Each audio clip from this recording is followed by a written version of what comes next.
Vous a-t-on dit que l'histoire de l'homme riche et de Lazare n'est pas une parabole parce que la Bible ne la définit pas ou ne la sous-titre pas en tant que telle par rapport à d'autres récits bibliques?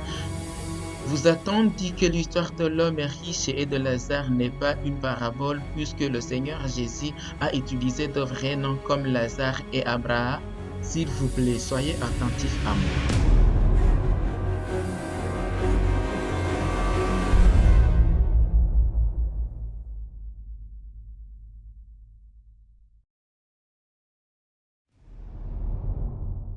Un argument prétend que l'histoire n'est pas une parabole parce que la Bible ne la définit pas ou ne la sous-titre pas comme la parabole de l'homme riche et de Lazare par rapport à d'autres histoires. Par exemple, nous avons la parabole du fils prodigue, la parabole de la brebis perdue et d'autres. Cependant, ce qui devrait être pris en considération, c'est que la Bible originale n'avait pas de chapitres, de versets marqués ou de signes de ponctuation et encore moins de sous-titres.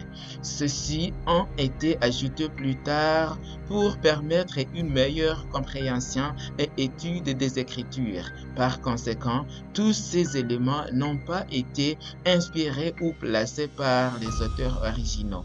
Plus de 1200 ans de l'ère chrétienne s'étaient écoulés avant que la Bible ne soit subdivisée en chapitres. Cette organisation est attribuée à Étienne Langton, archevêque de Canterbury, en Angleterre en 1220 après Jésus-Christ. Plus tard, en 1551 après Jésus-Christ, le Français Robert Estienne a ajouté des divisions en chapitres. Certains soutiennent que le passage de l'homme riche et de Lazare n'est pas une parabole puisque le Seigneur Jésus a exprimé des noms propres tels que Lazare et Abraham, un événement qui ne se produit à aucune autre occasion. Cependant, il s'agit d'une erreur. Le fait que des noms propres soient mentionnés ne signifie pas qu'il ne s'agit pas d'une parabole. Le nom Lazare était aussi un nom commun à cette époque. Un autre argument non concluant pour montrer que l'histoire n'est pas une parabole est d'affirmer que, puisque les paraboles sont des comparaisons, elles les disent généralement, c'est comme le disent certaines paraboles, par exemple, la parabole du levain, parabole du grain de sénévé et la parabole des noces, entre autres. Bien que les paraboles soient une comparaison, il y a des cas où Jésus n'a pas utilisé cette expression en se référant à eux, comme dans le cas de la parabole de la brebis perdue et la parabole du serviteur infidèle qui en fait précède l'histoire du riche et de Lazare, précisant maintenant certains aspects de ce passage controversé. Il y avait un homme riche qui était vêtu de pourpre et de fin lin et qui chaque jour menait joyeuse et brillante vie. Le violet indique que la personne était de la haute société car ce n'était qu'un privilège de rois et de souverains de porter des vêtements violets. Certains de ces tissus étaient teints avec certains mollusques dont il fallait pêcher de grandes quantités pour obtenir la teinture. Un pauvre nommé Lazare était couché à sa porte couvert d'ulcères et désirait de se rassasier des miettes qui tombaient de la table du riche et même les chiens venaient encore lécher ses ulcères. Ces versets détaillent les conditions honteuses dans lesquelles vivait Lazare. Il ne pouvait rien faire d'autre que d'attendre que quelques miettes de nourriture tombent. Le pauvre mourut et il fut porté par les anges dans le sein d'Abraham.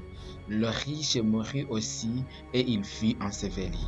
Les deux personnes sont mortes. Il est cependant intéressant de noter que l'histoire ne mentionne pas que le mendiant Lazare a été enterré, mais plutôt emmené par les anges dans le sein d'Abraham. Certaines questions découlent de ce verset. Si Lazare est sauvé, pourquoi n'est-il pas emmené au ciel?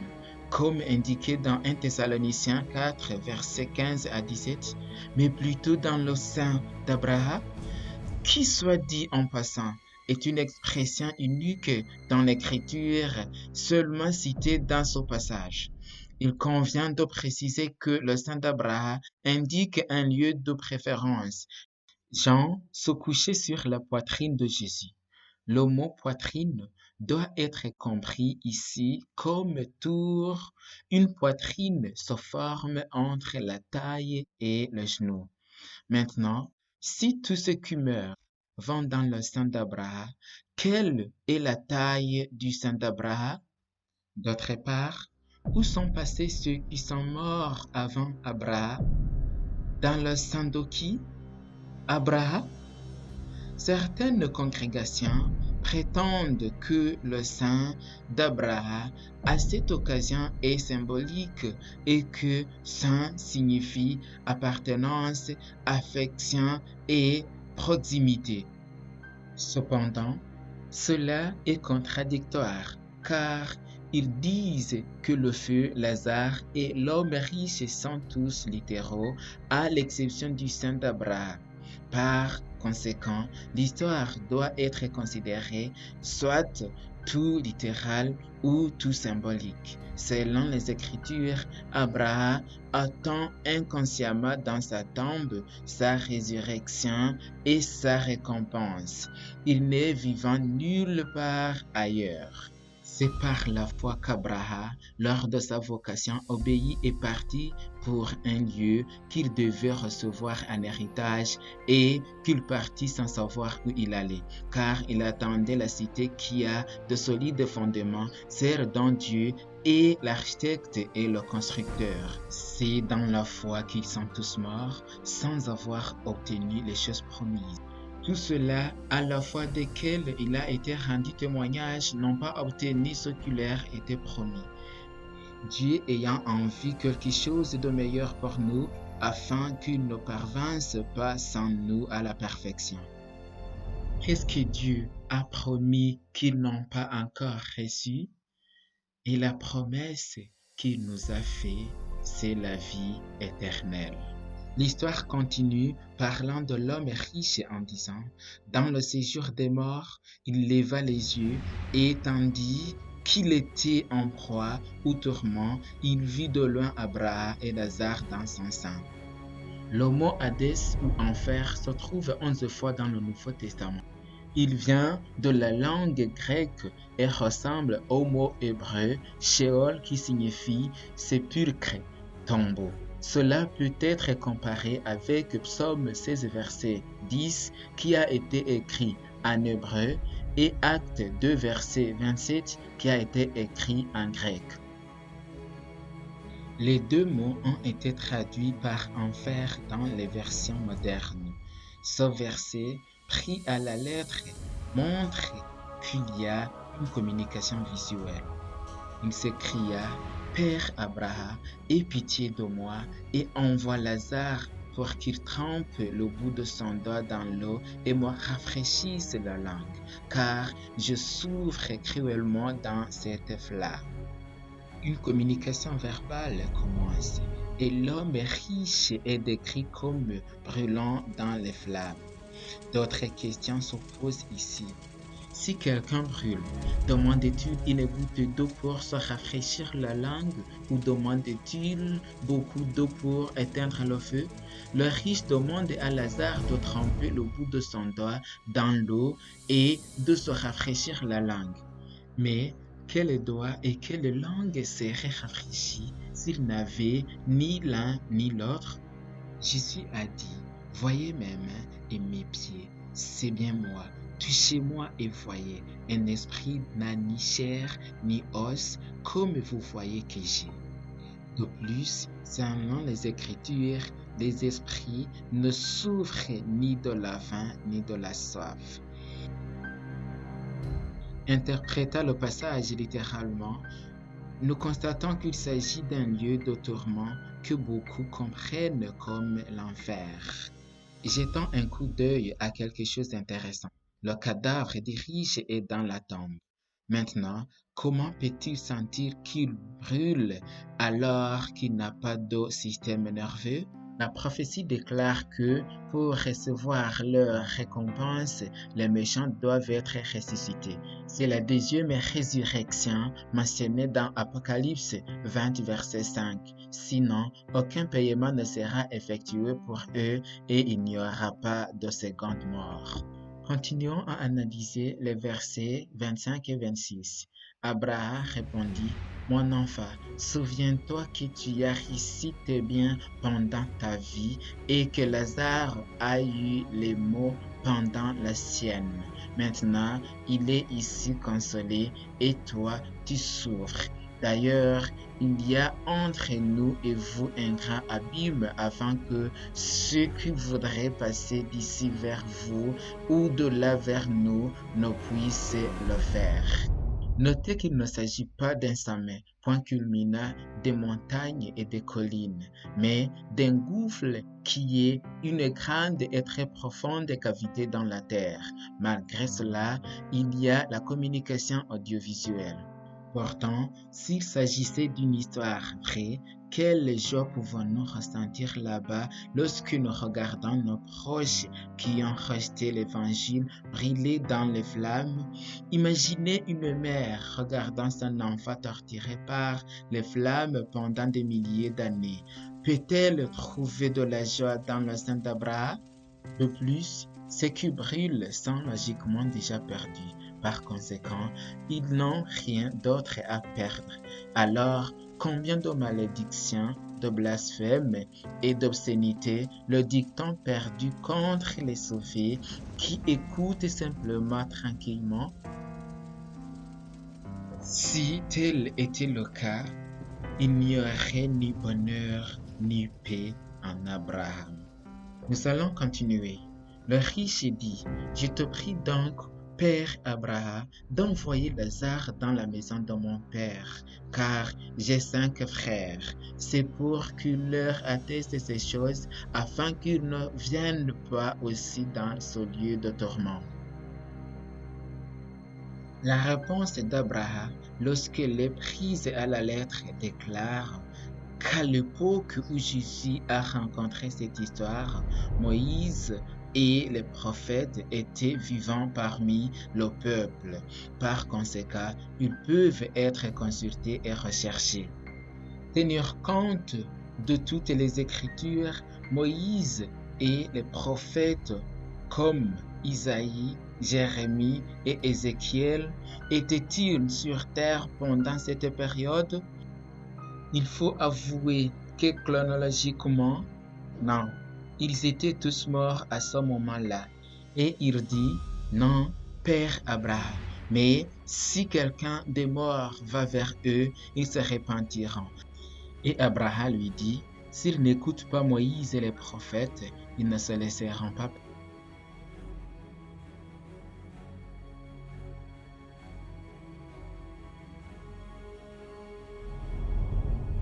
Si les frères du riche ne pouvaient pas communiquer avec les personnages susmentionnés, comment allaient-ils les entendre? Évidemment, le passage fait référence à un langage figuré, autrement dit, les écrits de Moïse et des prophètes. Dans la plupart des cas, le Seigneur Jésus a utilisé des exemples de la vie quotidienne ou de la nature pour illustrer ses enseignements. Cependant, il n'a eu aucun problème à partager un conte de son temps, une parabole rabbinique connue sous le nom de le fils de Maïan. L'essence de cette parabole est basée sur une légende égyptienne intitulée L'histoire de Stam Camus dans l'au-delà, qui a été adaptée à la culture juive. Dans son livre Rencontrer le maître dans ses paraboles, Robert Badenas déclare qu'Hugo Grotius en 1918 a découvert des textes égyptiens qui disent que le fils d'un pharaon fut choqué de voir qu'un riche homme maléfique était enterré dans un magnifique hypogée, entouré d'objets de valeur, et quand un pauvre saint est mort, il a été enveloppé dans sa propre natte et jeté dans le Nil. Face à l'observation du protagoniste que la vie lui semblait très injuste, Osiris fils a proposé de lui apprendre ce qui se passerait dans l'au-delà. Que voyez-vous dans le monde des morts? Je vois un homme errant vêtu du lin, assis dans le sein d'Osiris. C'est le pauvre homme qui est mort et a été jeté dans le Nil. Et que vois-tu de l'autre côté de la rivière? Je vois un homme tirer la langue essayant d'atteindre de l'eau, mais il n'y parvient pas. Eh bien, c'est l'homme riche et maléfique. Dans l'au-delà, la justice qui n'existe pas dans ce monde est rendue. L'adaptation de cette légende à la culture juive, connu sous le nom d'Ophistomaïen, a été réalisé par un rabbin décrit un riche banquier décédé, ce qui a obligé toute la ville à cesser de travailler et à assister aux funérailles. D'un autre côté, le pauvre élève d'un scribe est mort et personne n'est allé à ses funérailles. Les disciples du rabbin ont commenté à quel point il était injuste pour l'homme riche d'être mieux loti, même après sa mort. À cela, le rabbin a répondu: regardez ce qui se passe au paradis. L'étudiant est là, vêtu de lin blanc, assis près d'Abraham à côté d'une fontaine, tandis que le fils riche de Mayan est assis en face d'eux, tirant la langue pour boire, mais ne pouvant pas. Comme vous pouvez le voir, cette histoire est similaire à celle de l'homme riche et Lazare. Jésus a simplement ajouté un dialogue entre Abraham et l'homme riche à la parabole du fils de Maïan. Après avoir analysé tout cela, une question se pose. Pourquoi Jésus a-t-il raconté cet incident? Pour comprendre ces aspects, nous devons nous tourner vers le contexte du passage qui nous permet d'apprécier le type de personnes qui ont entendu le Seigneur à cette époque. Publicains et pécheurs, scribes, pharisiens, avides et ses disciples. La société avait adopté de nombreuses idéologies erronées concernant la façon dont Dieu traitait l'humanité. Ce que l'on croyait à l'époque concernant l'homme riche, c'est qu'il était béni par Jéhovah. Au contraire, on croyait que le pauvre et le malade étaient maudits du doigt de Dieu à cause de ses péchés. Dieu peut certainement bénir et la richesse est un don de Dieu tel qu'exprimé dans Ecclésiaste 5 verset 19, mais ce n'est pas une preuve concluante que toute personne riche et en bonne santé est juste devant Dieu. On peut noter que les disciples avaient également adopté cette même idéologie. Jésus vit en passant un homme aveugle de naissance. Ses disciples lui firent cette question: Rabbi, qui a péché, cet homme ou ses parents, pour qu'il soit né aveugle?